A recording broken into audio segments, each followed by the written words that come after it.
वर्सोवा विधानसभा मतदारसंघातही मतदार याद्यांमध्ये घोळ आहे। एकाच घरात विविध धर्मीयांची नावं, याद्यांच्या घोळाचा प्रकार आता मनसेने उजेडात आणलेला आहे। याद्या दुरुस्त केल्या नाही तर आंदोलनाचा तीव्र इशारा मनसेकडून आता देण्यात येत आहे।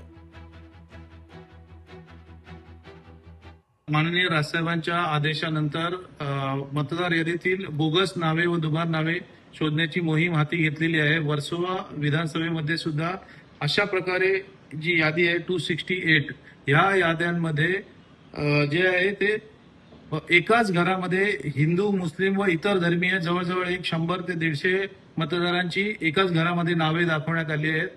त्या बोगस मतदार तात्काळ काढून टाकावेत अशी निवडणूक आयोगाकडे आम्ही सोमवारी तक्रार करणार आहोत। यानंतर जर या याद्यांवर कोणत्याही प्रकारची कारवाई झाली नाही तर आंदोलनाचा पर्याय आमच्याकडे आहे। लोकशाही मराठी ऐका, पहा, जागरूक रहा।